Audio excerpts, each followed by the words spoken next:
Fists together, I am somebody. I may be poor, but I am somebody. Red and yellow, brown, black, and white. We're all precious in God's sight. Everybody is somebody. Stop the violence. Save the children. Stop bullying. Save the children. Hold your head high. Stick your chest out. You can make it. Keep hope alive. Keep hope alive. Keep hope alive. Hey everybody, again, the push is on and we have some work to do. I'm Reverend William Hall. I'm the pastor of St. James Community Church here in Chicago. And Reverend Jackson, I'm grateful, man. I'm grateful that you've given me this opportunity as you've given so many of us young people. Now let's get down to work today. Number one, we want you to mark on your calendars the Wall Street Project. This is an important conversation with different corporate leaders in New York. You can join us next month. So make sure you save the date, make sure you get there, and make sure you be prepared to engage in some questions that we have and also some solutions. Secondly, you all, happy birthday, none other than the Congressman, the son of the Civil Rights Movement, John Lewis. We thank God for his life, but we are still fighting to make sure that our right to vote is protected and access to vote for all people. So again, in the spirit of celebration, we say thank you, John Lewis, for a life well lived. Thirdly, you all roads lead to Selma. Bloody Sunday was a moment in history that changed our lives forever.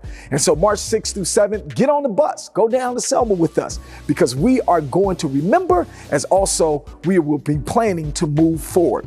Fourthly, you all, we want you to stay tuned to our broadcast today because we got a lot of ground to cover. We're covering so many different conversations, so many different topics that are important to the movement today. And so on this note, as we prepare for our moment in Black history, Madam C.J. Walker, her home that she rested her head is now a think tank for entrepreneurs in New York. So again, Madam C.J. Walker, we thank you, we are grateful for you, and we also know that your legacy means so much. Now listen, you all, this moment in Black history is one to remember. But before I let you go, don't forget to subscribe to YouTube so that you can continue to hear some good content, some insights, some information, most of all, inspiration. But turn up your TV, grab some young folks if they're with you in your home for this moment in Black history. For me, I believe that Selma was the highest point in the movement for me. It was so orderly, it was so peaceful. It was like military discipline. It had precision, and people marched with a sense of dignity and pride. And somehow it was almost like a dream that we would make it to Montgomery. On the day we walked and came to the head of the hill, to the top of the hill, I didn't have any idea that we would be beaten. In the past, we have been arrested and taken to jail. I was really shocked of what happened. You had the reporters there, print as well as the electronic people. And for something like that to happen,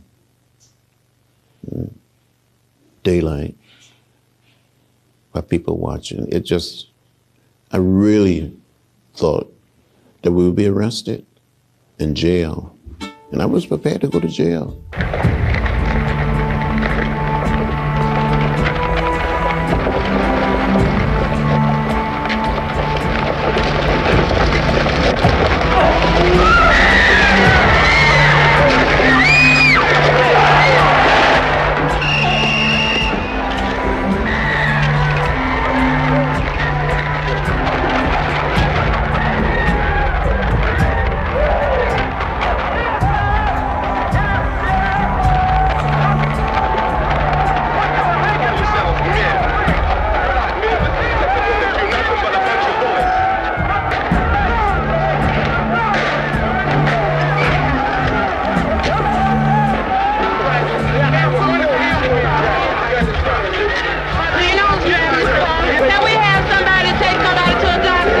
was nowhere to go except to try to dodge the billy club. So it's awful. It seemed like it lasted forever.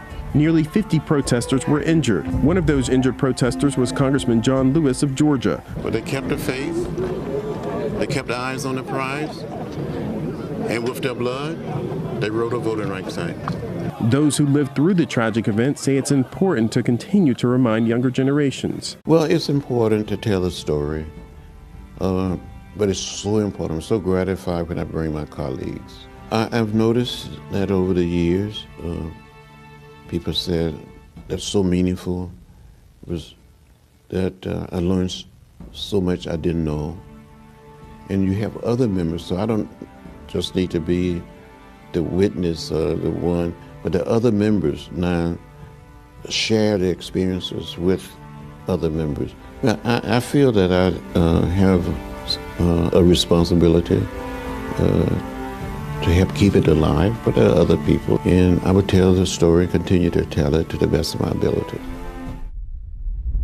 This is Bishop Tavis Grant, the National Field Director for the Rainbow Push Coalition. I want to thank you for joining our international broadcast. You know, the work of Reverend Jesse Lewis Jackson spans the globe, and it runs right through the heart of Alabama and into the metroplex of Selma, Alabama. I have two of our legacy leaders, iconic in their own right, Senator Hank Sanders and Rose Fire Sanders. They are incredible people in terms of keeping the flame of freedom alive. And as we're approaching Jubilee, Bloody Sunday, and the march from Selma to Montgomery, all happening the same week in the same time for such a time as this. So much is at stake, so much is on the line, and there's no better time for us to fight for it.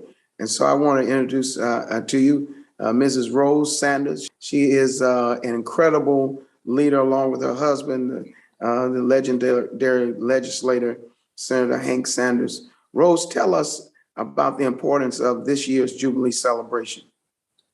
Thank you so much. And I want to give my respect and love to the Jackson family and to the whole organization. You've been on the battlefield with us in Selma before 65. We continue to fight for this right to vote. And the Jubilee is just an opportunity for people of all, for every political view, Pan-Africanists, civil rights people, environmentalists. It's the only event in America where people from across the spectrum, but we share one thing in common, and that is we know the importance of the right to vote. It's the foundation of democracy. And in 1965, because of Bloody Sunday and the blood of people, not just in Selma, but in Mississippi and throughout the South, we got the right to vote. But in 2013, it was gutted by the Supreme Court with the vote of a Black man, Clarence Thomas. And we know now that the democracy that we experience in this country is less than 50 years old. So the Jubilee this year is to restore that democracy. We're asking people to return to the bridge and fight for the vote. The John Lewis Act and We the People Act, these are foundational to democracy, and if they are not passed, then we will go back. But we are determined not to go back. But the Jubilee is an opportunity for us to come from across the country, leaders from every spectrum, from every race, from every religion, to join hands again at that bridge named to honor a Klansman, Edmund Pettus, that his legacy must be defeated. Because as long as that bridge is there, it stands for freedom, but it also stands for white supremacy. So we're asking people to join us again to fight for the vote. It's not just a commemoration, it's a continuation of this hard-earned struggle for democracy and for the vote. You know, Senator Sanders, as we look at what's at stake, we've got two senators that should be on our team but are wearing the wrong uniform. They are blocking so much that goes to the heart of raising low to no wage workers, pulling the uninsured out of harm's way, giving us fair and free access to the ballot, and restoring equity in education.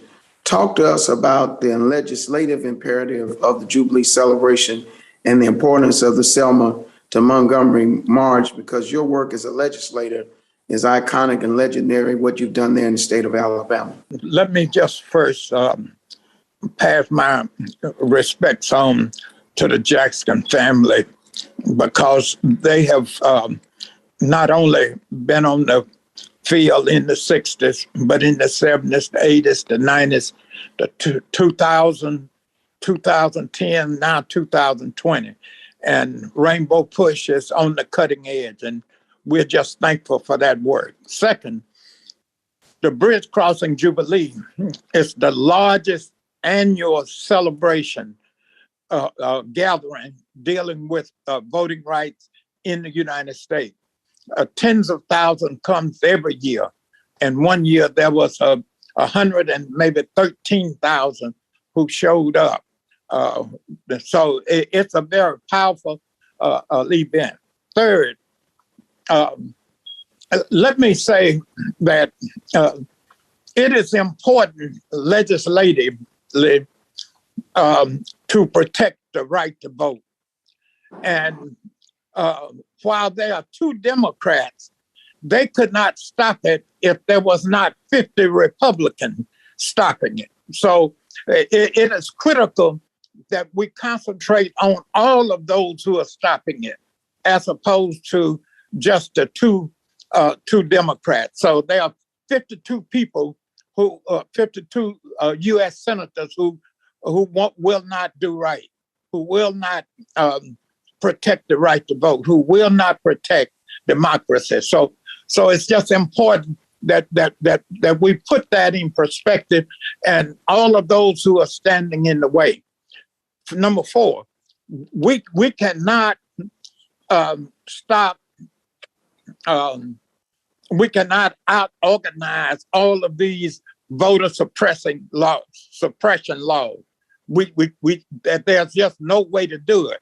But if we develop a movement which goes beyond legislation, then we are in a position to overcome that. Because in 1965, we didn't have anything. One side had everything. They had all of the laws and lawmen, all of the banks and the money, all of the office holders, all of the votes. They just literally had everything. And the other side had almost nothing. But yet we were able to take singing songs and marching feet and praying prayer and be able to overcome it.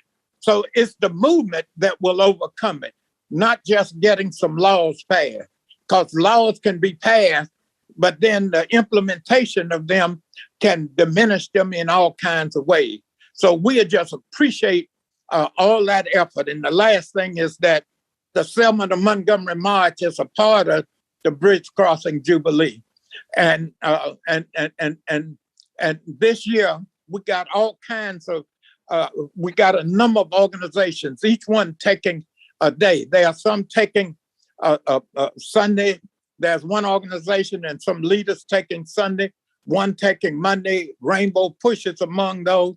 There are some taking Tuesday, there are some taking Wednesday, some taking Thursday, some taking Friday, and all of are working together to find a way to help move the movement forward.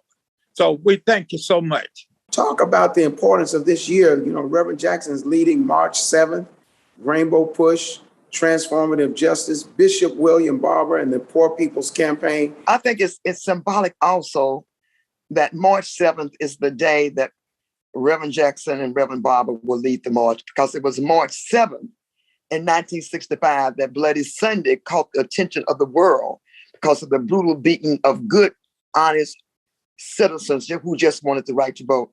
The importance of the moment is this. I think of what some theologian said some years ago after Nazi Germany. They came for the gypsies. I was not a gypsy. I did nothing. They came for the Africans. I did nothing. They came for the working Jews. I did nothing. They came for the trade unions. I did nothing. When they came for me, there was no one there.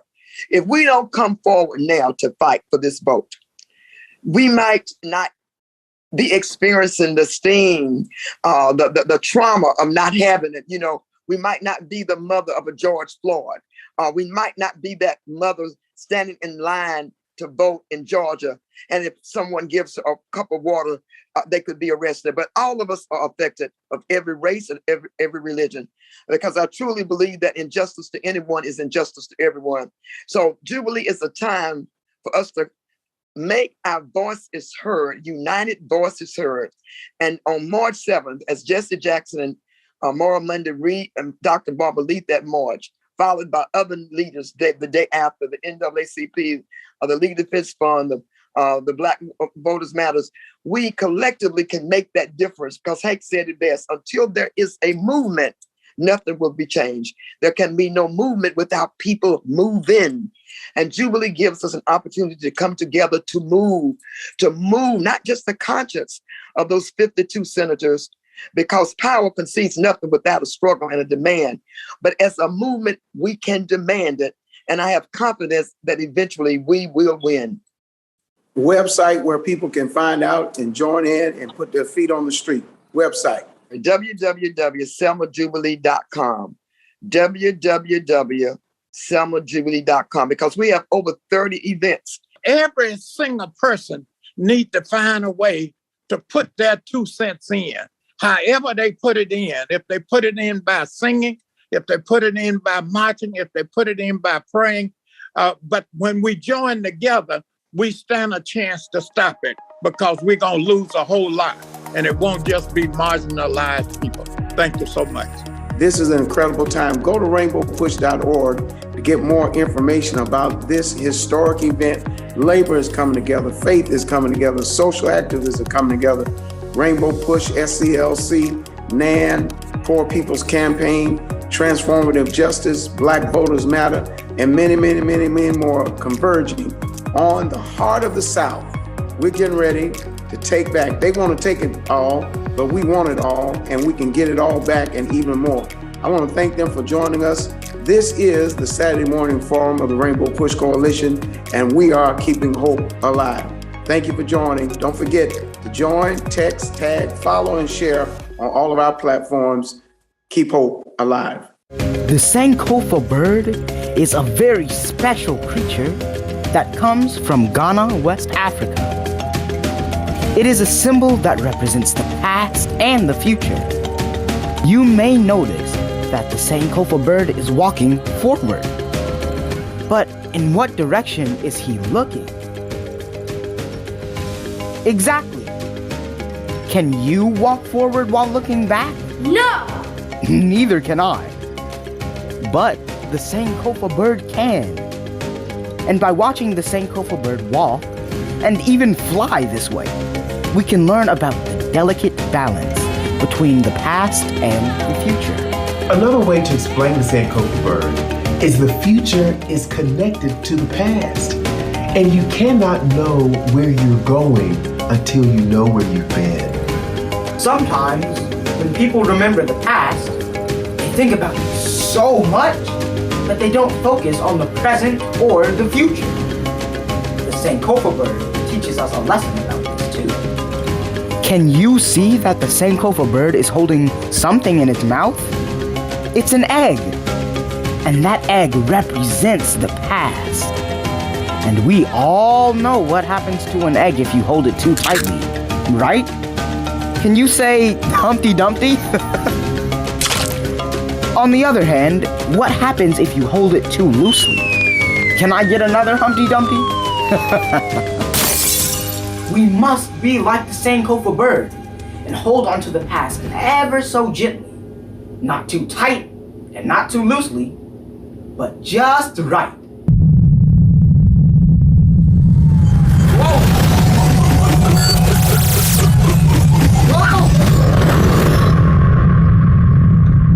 Where are we? It looks like the Sankofa bird zapped us into the past, all the way to the 1600s, when free men, women, boys, and girls were kidnapped from their homelands in Africa, stuffed into the bottoms of boats, and brought to new land where they were made slaves. Slaves are people that had to work very hard their entire lives. They worked from the time the sun went up in the morning until the sun went down at night. Guess how much they were paid to work so hard? $100, $1,000. Those are some great guesses, but they were paid $0. And on top of that, they were treated terribly. If they got tired and wanted a drink or to take a rest, they would get a whooping. Slaves were separated from their families. They were beaten until they bled, and they were not allowed to learn how to read or go to school. The European Americans who owned slaves and treated them badly believed that slaves were not human beings. Can you believe that? But we overcame those horrendous times. And since then, we made so many significant contributions to America. As a matter of fact, if it weren't for us, America wouldn't be America. The world wouldn't be the world if it weren't for us. We made contributions in so many areas.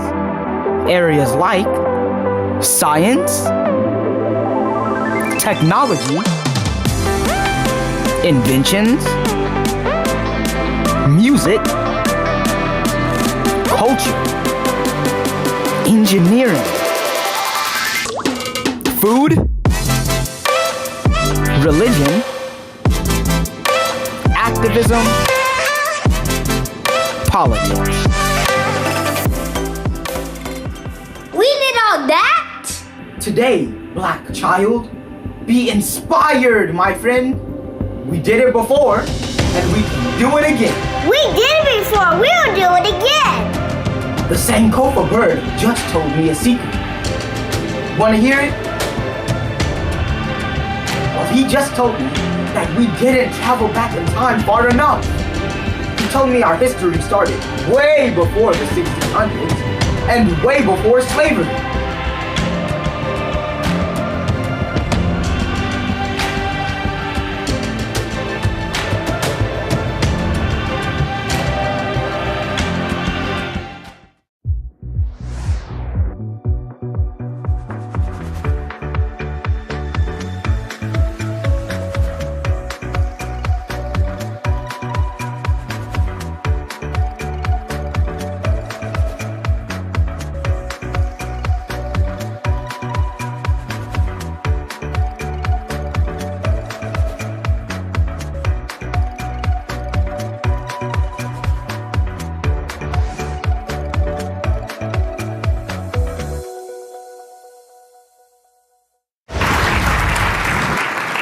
There's another pioneer, that I wanted to also recognize today.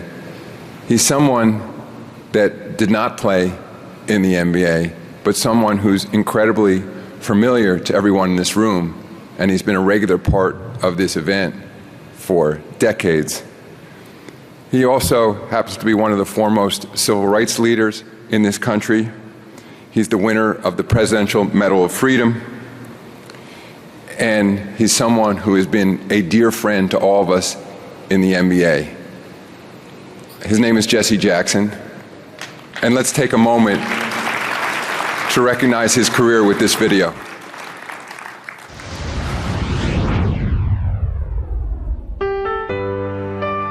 This is not the last day of this movement.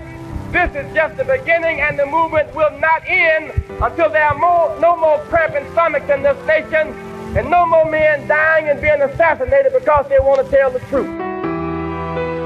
The terribly expensive cost of two Americas, one full of dreams and hopes, the other feeling crushed. We would do very well to address these gross inequities in our own society. I am somebody. I may be poor, but I am somebody. Race is still the number one crisis that is impeding educational equity and parity. It's about Emmett Till. It's about Yusuf Hawkins. We must fight this disease of violence and racism and sexism everywhere. It raises its ugly head. We have a responsibility for the destiny of the world community, as well as an obligation to make all of the world a better place in which to live. What makes the game so great? It's on the basketball court, wherever you came from, whatever your upbringing was, the goals are clear, the referee is fair, and the score is transparent. The playing field is even.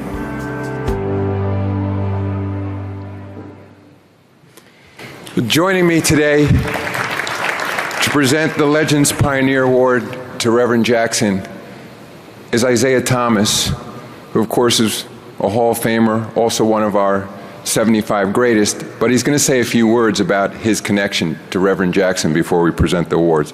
Isaiah?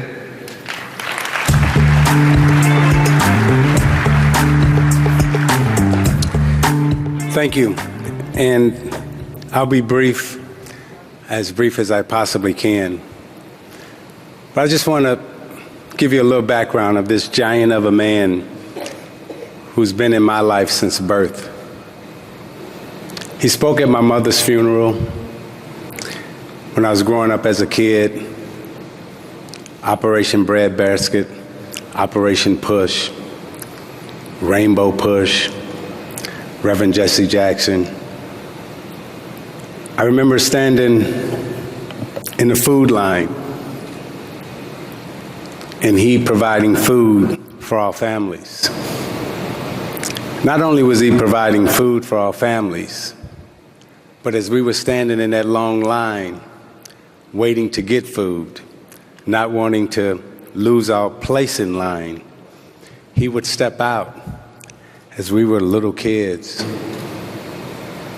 and instill pride in us. He probably didn't understand the effect of his words at that time that it was having on us as small young men and women growing up in Chicago. But every single day, this giant of a man was present in our lives. As children, as parents, when he was running for president of the United States, the things that he did for America, the changes that he's made in America, for rooms like this, where we can sit and have an audience like this, the conversations that he's had in sport, this legend, this giant of a man, this family has meant so much to America and has meant so much to all of us. My father-in-law, Gordon Kendall, when Reverend Jackson was running for president, was also his head of security in Chicago. Everything that I've been able to accomplish, Reverend Jackson has played a significant part in my life. And today, I'm so glad that we are all here to honor this giant of a man, this giant of a human being, and this giant of a family. So thank you, NBA family, and thank you, Adam, for this moment.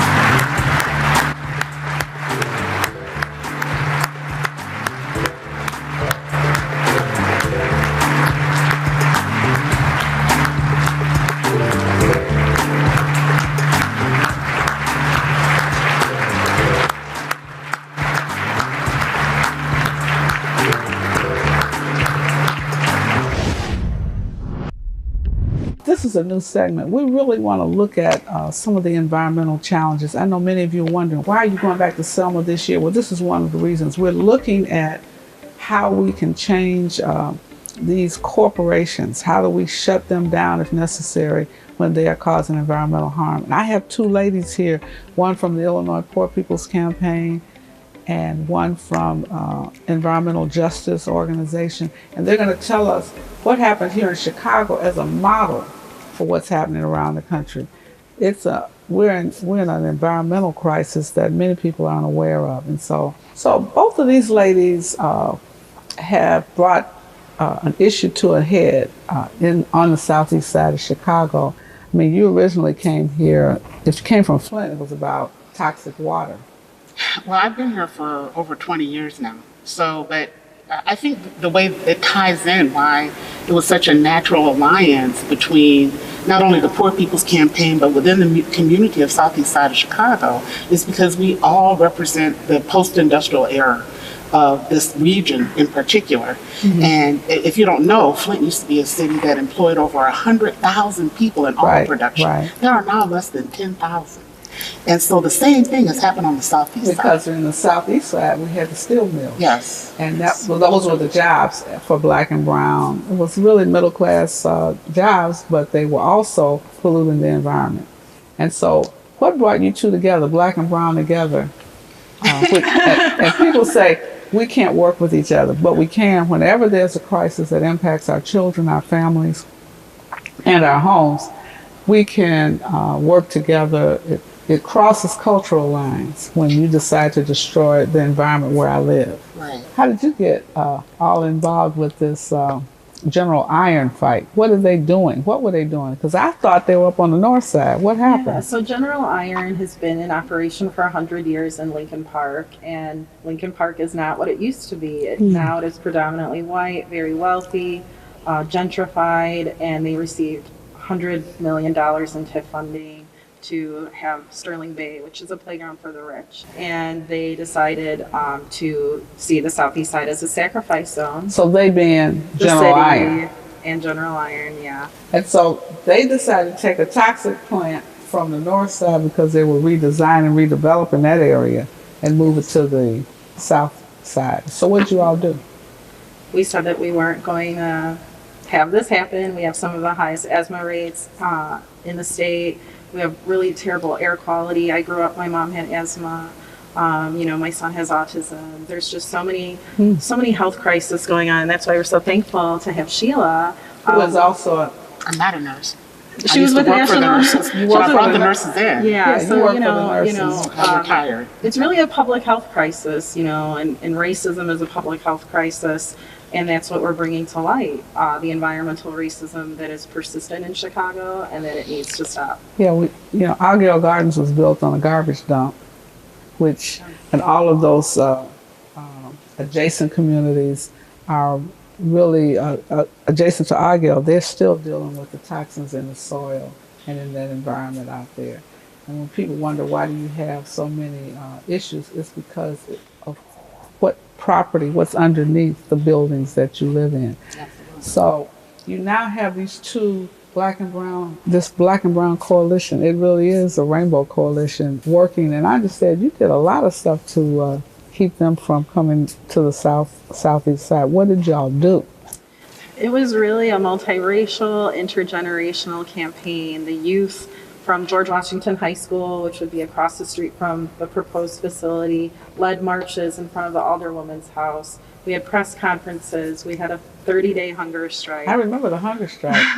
We gained national and international attention. We were relentless in our fight for justice. So what happened? Part of the process is there was a moment at which the EPA, the local as well as the federal EPA, has to sort of safeguard the health of the population. Mm-hmm. So I believe that the city was poised to give the permit to General Iron, but when the EPA stepped in and said this is not sufficient, and there were lawsuits filed, and Jenny can talk in detail about that, around housing discrimination and how what the city is doing is really deepening and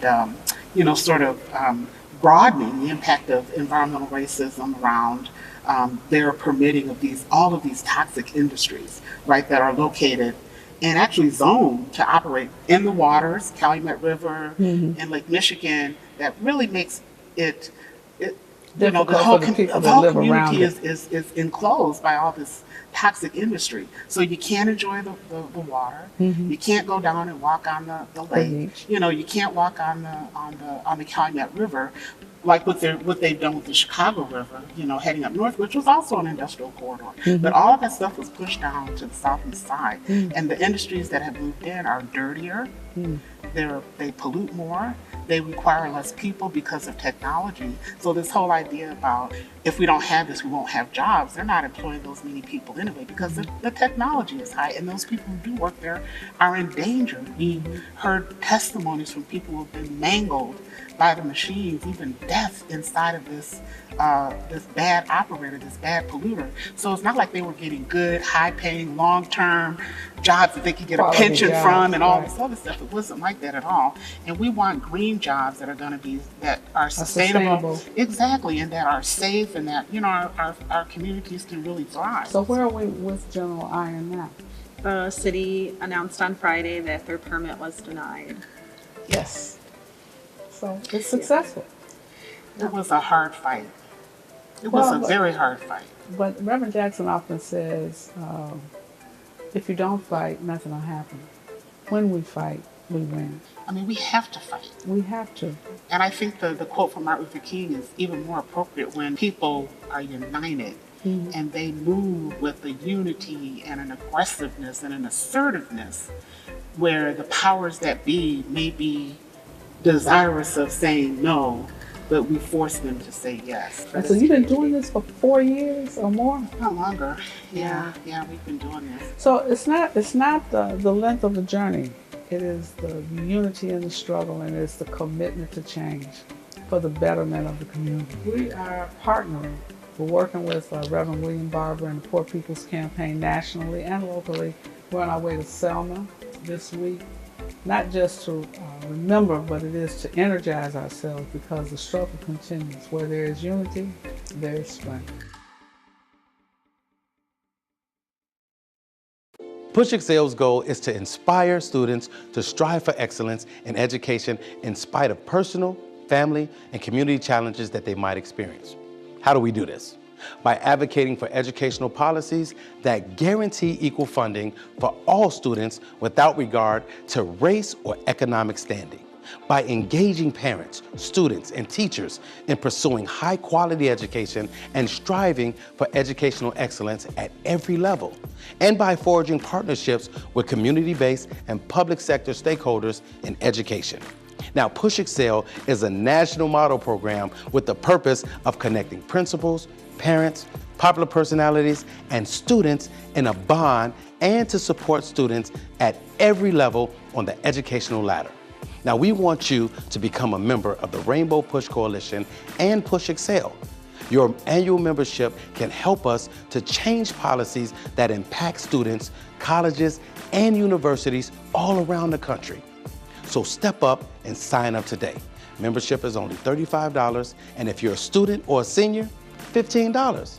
Just go to our website, rainbowpush.org, and push join to become a member, or push donate to support the Push Excel program.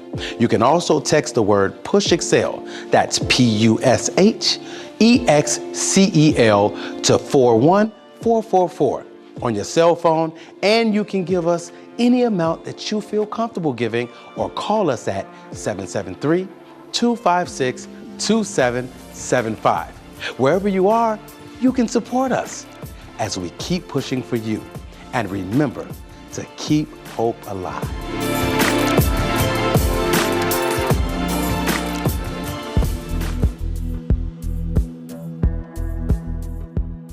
Well, this week we have an opportunity to not only conclude Black History Month with Black History, but to also start a new month of Women History. With us today is none other than Krista Hamilton, the first Black, let alone female, African descent CEO and president of Ucan. Krista Hamilton, first thing first, as we always do every week, how do you feel? How are you doing? That was quite an introduction. Yeah, you know, a first generation college student making Black history. That's pretty amazing. It has been I call it a fast and furious couple of months for me, but I feel great. Well, first thing first, Krista, what is Ucan? I mean, we've heard of in different conversations, but for those that do not know, the work that you're doing is amazing. And what is Ucan? Explain to us what it is. Yeah, we are a social service agency. So we are 150 years old. We were founded as an orphanage for Civil War orphans. So these were kids that were disconnected from their families. And still, 153 years later, we take care of kids that have been disconnected from their family. So that is our core business. But out of that business, we've created all of these other supportive services. So we now have workforce development, youth development, counseling, therapeutic day schools, violence prevention work. So we're doing a lot of things to support families. So 153 years ago, kids were being disconnected from their families, started in a church.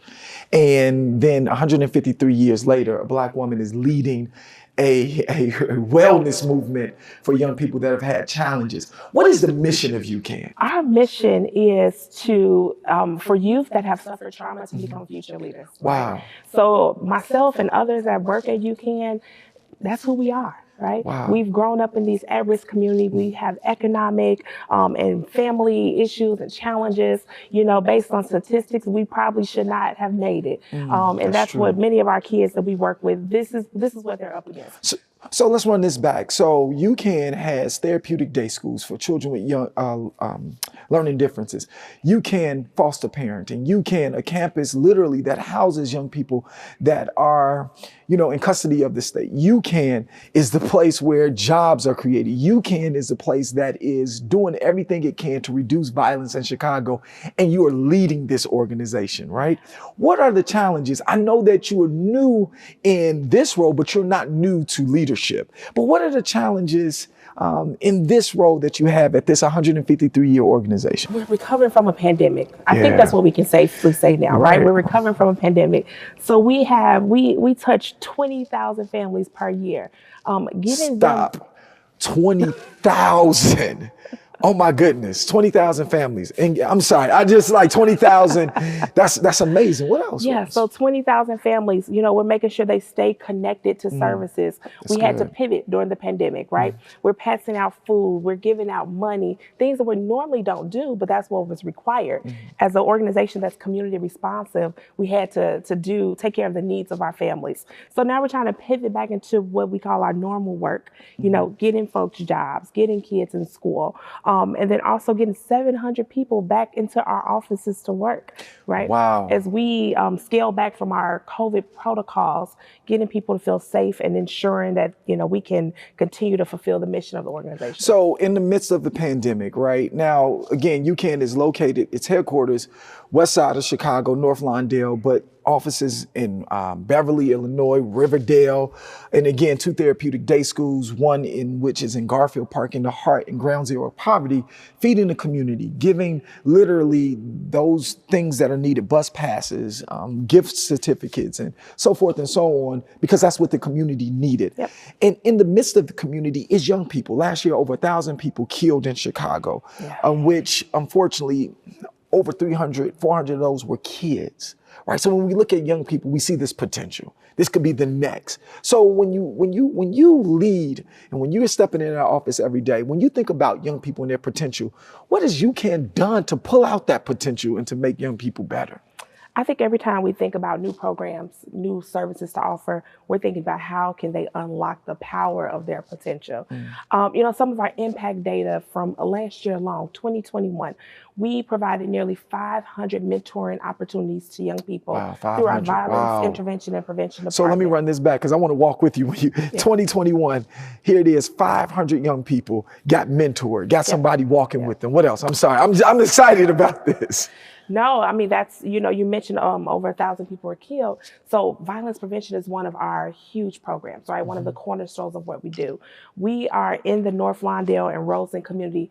We're out there doing restorative justice practices, mediation in gang wars, and getting people connected to pro-social activities. I'll say jobs, getting people to work.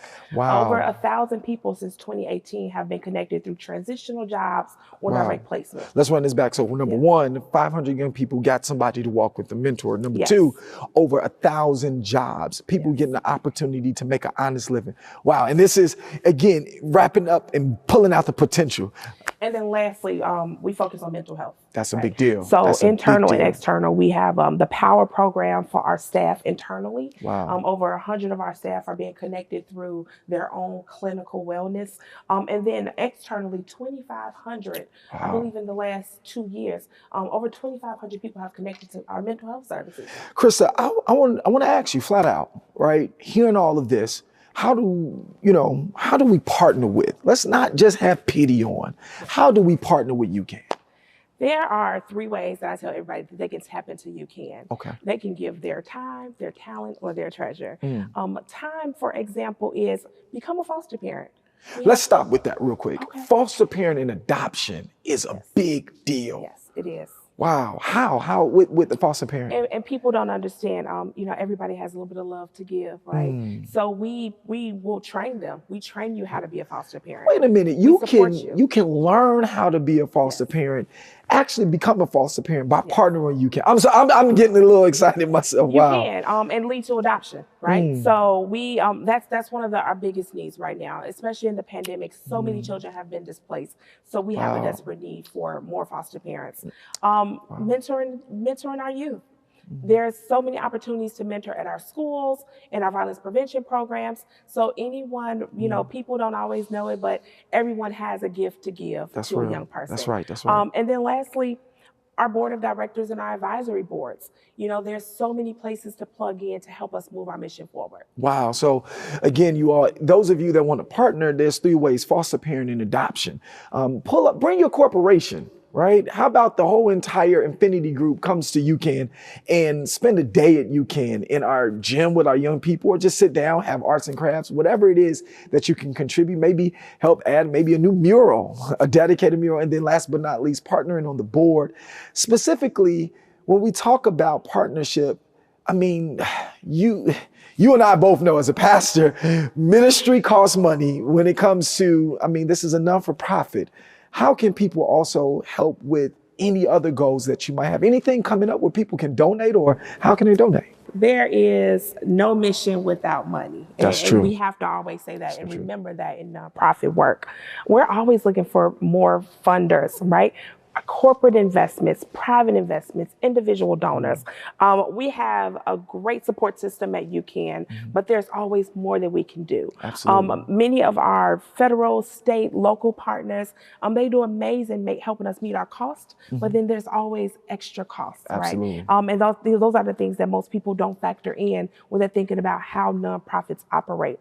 But 86% of every dollar goes directly back into our programs. Wow.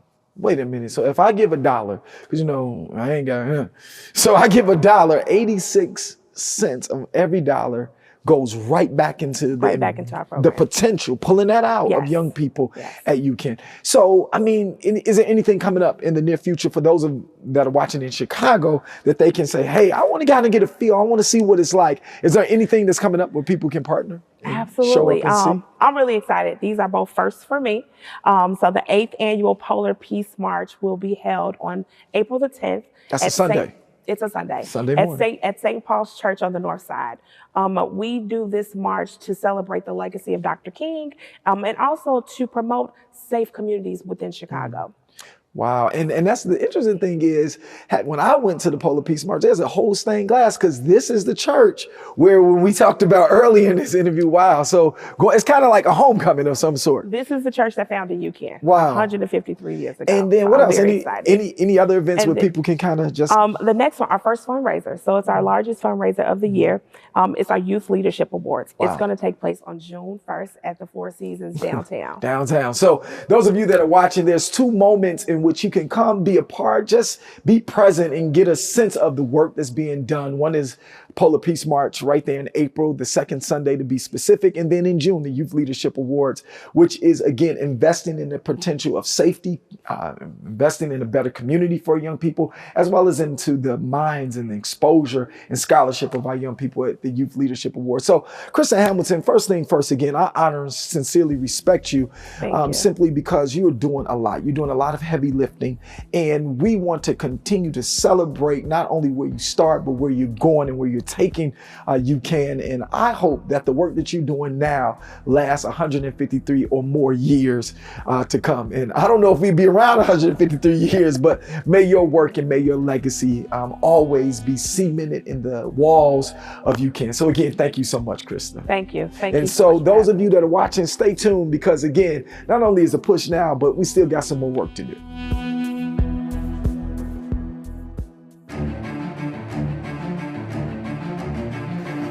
Good Saturday to you. I'm Todd Yeary, and this is Due Process. There's much to cover this week, so let's get right to it. This week, the 3 men who were convicted in the state trial for the killing of Ahmaud Arbery were also convicted of federal hate crimes in federal court. The jury handed down the verdicts for Greg McMichael, Travis McMichael, and William Roddy Bryan 1 day before the 2-year anniversary of Arbery's killing on February 23, 2020. The verdict comes after an attempt to reach a plea agreement was rejected by Ahmaud's mother, Wanda Cooper Jones, and family, and the judge overseeing the hate crimes prosecution. Had the plea agreement been accepted, the judge would have been bound by its terms. Judge Lisa Godbey Wood criticized the Justice Department lawyers for ignoring the family's cry and even attempting to reach such a plea. Racial animus was the focus of the trial, with the facts being undisputed about what happened. After the revelations concerning text messages and conversations the 3 defendants had concerning Black people, the jury reached its verdict. Attorney General Merrick Garland affirmed DOJ's commitment to prosecute hate crimes, asserting, quote, Ahmaud Arbery should be alive today, end quote. The jury of 8 whites, 3 blacks, and 1 Hispanic deliberated for about 4 hours before reaching their verdict. In Minnesota, 3 former police officers have been found guilty of violating George Floyd's civil rights. Former officers Tu Tao, J. Alexander King, and Thomas Lane were convicted in federal court in St. Paul on Thursday. The officers were charged with failing to intervene as Derek Chauvin, who was convicted in the state trial and pleaded guilty to the federal charges, ignored George Floyd's pleas to breathe while Chauvin pinned him by putting his knee on Floyd's neck for over 9 minutes. King and Lane held Floyd's torso and legs as Tao stood nearby, focused on bystanders who had gathered and pleaded for Floyd's life. All 3 of the officers testified in the trial, with Tao testifying that he assumed the other officers were taking care of Floyd, while King told jurors that he deferred to Chauvin, the more senior officer on scene. Lane testified that he asked Chauvin whether Floyd should be repositioned, to which he was told no. Violating a person's civil rights carries a broad range of penalties up to and including life in prison or the death penalty, depending on the circumstances of the crime. Meanwhile, the reckless endangerment trial has begun for a former Louisville, Kentucky police officer who fired randomly through the apartment of Breonna Taylor and adjacent units. Brett Hankerson is facing 3 counts of felony wanton endangerment, with each count carrying a penalty of 1 to 5 years in prison. On the night that Breonna Taylor was killed in her apartment, Hankerson claimed that he observed a shadowy figure with a long gun in a shooting position when he opened fire. However, there was no long gun, only the Glock pistol that Kenneth Walker, Breonna's boyfriend, lawfully owned. While no one was ever charged in Breonna's death, Hankerson is charged with firing into an adjacent apartment where a man, woman, and child were present at the time. Hankerson's assertions that he saw anything are contradicted by the scenes from Breonna's apartment, where the patio door was covered by vertical blinds, and other officers on the scene reported that the apartment was dark as they made entry, serving a no-knock warrant. Other officers have said they did knock and announce themselves, though that is still a subject of dispute. Cody Etherson, who was in the adjacent apartment, testified that he was awakened by a loud noise as the officers entered, followed by gunshots and officers announcing their entry.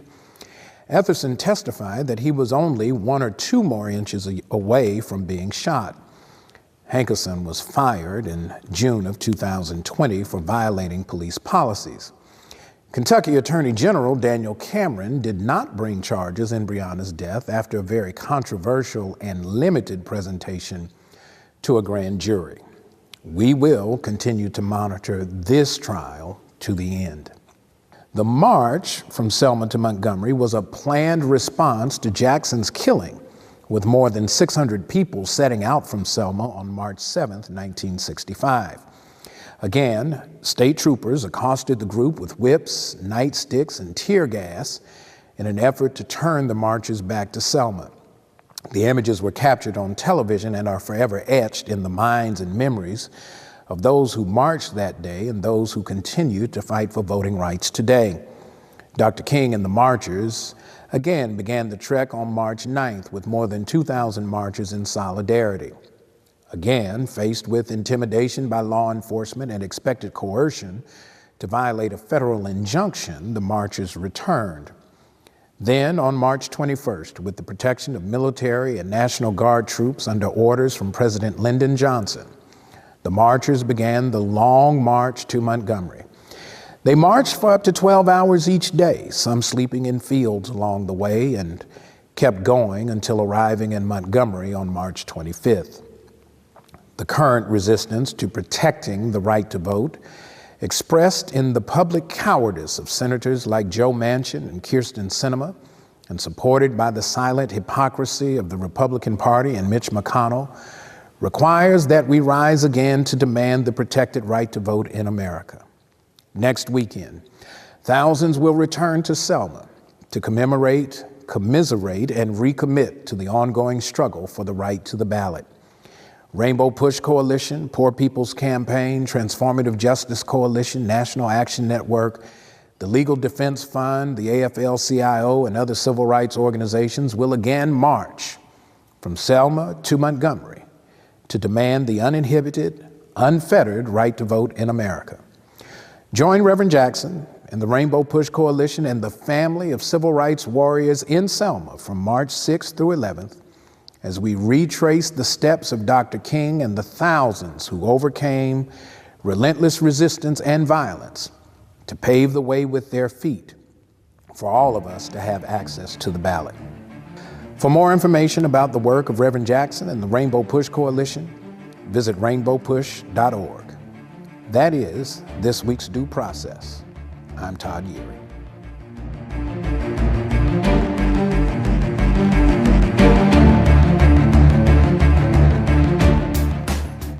We're excited to get more people involved in Rainbow Push, supporting the programs of Push for Excellence and the Citizenship Education Fund.